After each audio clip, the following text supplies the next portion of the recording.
आपने एक बहुत ही टी चीज़ को पकड़ा है और उसकी एक कुछ हिस्ट्री है। मुझे उम्मीद है कि हमारे बहुत सारे पाकिस्तानी भाई बहन भी इस शो को देख रहे होंगे और उन्हें गुजरात के दंगों को लेकर के हमेशा वन साइडेड कहानी ही सुनाई गई है। तो मैं यहाँ पर कुछ मिथ्स को बर्स्ट करना चाहूँगा।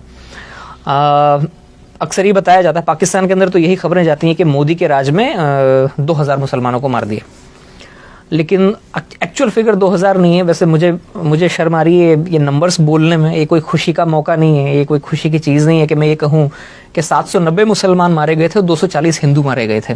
ये जॉइंट पार्लियामेंट्री कमेटी की रिपोर्ट थी जो कांग्रेस के राज में बाद में मनमोहन सिंह जी जब प्राइम मिनिस्टर थे तब टेबल हुई थी और उस रिपोर्ट के ये फिगर्स हैं। 790 मुसलमान मरे, 240 हिंदू मरे। ये बहुत बदकिस्मत नंबर है, लेकिन ये फैक्ट्स हैं जो कांग्रेस के राज में आए थे।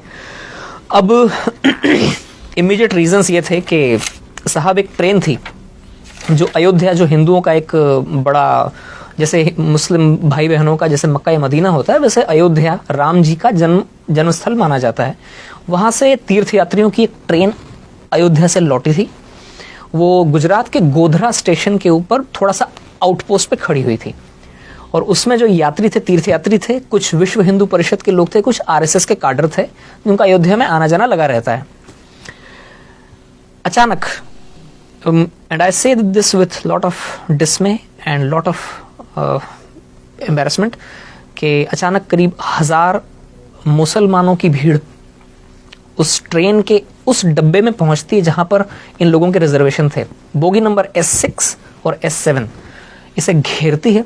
अचानक पथराव शुरू होता है और पेट्रोल में भिगो कर रुई के गद्दों को और तकियों को अंदर फेंका जाता है और आग लगाई जाती है, जिसमें 59 हिंदू जिंदा जलकर मर जाते हैं।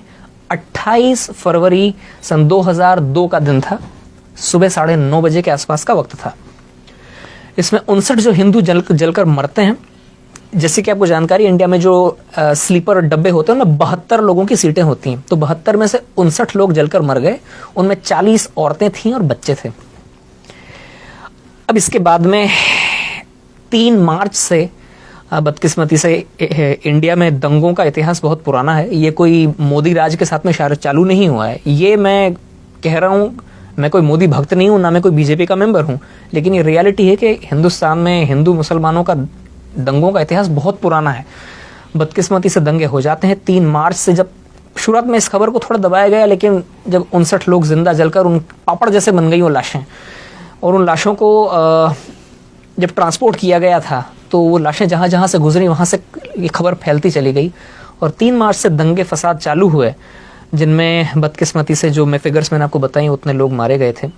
अलबत्ता दूसरे फैक्ट्स जो हैं उन पर पर्दा डाल दिया जाता है। ऐसा पहली बार हुआ था जब किसी भी राज्य में दंगे शुरू होते ही 48 घंटे के अंदर अंदर वहां के चीफ मिनिस्टर ने आर्मी को आने के लिए ग्रीन सिग्नल दे दिया हो। 5 मार्च का दिन था, आर्मी की टुकड़ियां पहुंच गई थी फ्लैग मार्च करने के लिए। दूसरी बात, ऐसा पहली बार हुआ इंडिया में कि पुलिस की गोलियों से 100 हिंदू दंगाई मारे गए थे।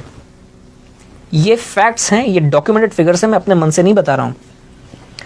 और ऐसा पहली बार हुआ था कि इस तरह से कट्टर, जो मुस्लिम्स के अंदर जो कुछ कट्टर और ऑर्गेनाइजेशंस थे, उन्होंने वहीं के पास में गोधरा में करीब 50 मस्जिदें हैं, 50-60 मस्जिदें, छोटा सा कस्बा है लेकिन 50-60 मस्जिदें हैं।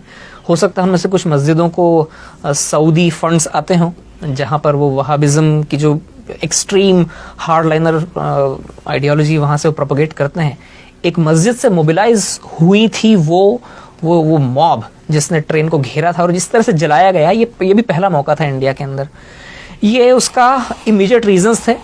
इसके पीछे हिस्ट्री का थोड़ा सा और पीछे आप जाएंगे तो गुजरात की पॉलिटिकल अनसर्टेनिटी भी बहुत ज्यादा थी उस वक्त।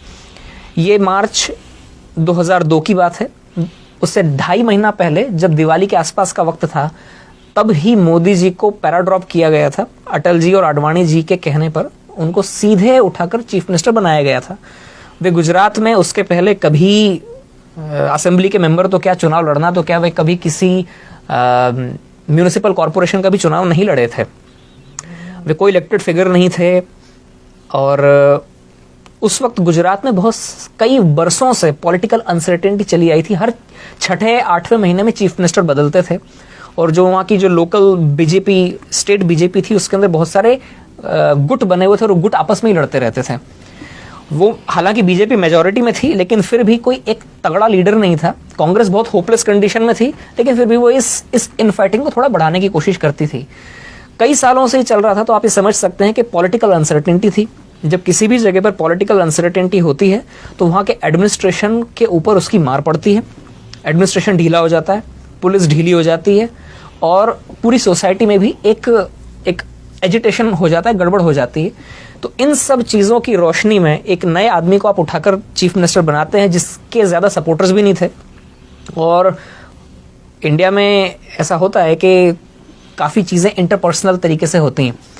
चीफ मिनिस्टर की उस वक्त हो सकता है वहाँ के पुलिस वालों से भी ज़्यादा जान पहचान ना हो, पुलिस वाले सुनते ना हो, इवन खुद अपनी ही पार्टी के लोग ऐसे मौके पर नए मुर्गे की टांग खींचने की कोशिश करते हैं कि मैं आपको यहाँ पे इसलिए टोक रहा हूँ, आपकी पूरी कहानी हम तक पहुंची और बड़ी इंपॉर्टेंट है। आपने फैक्ट्स के साथ बात की, ये वो फैक्ट्स है जो हमारे दर्शकों को जानने की जरूरत है।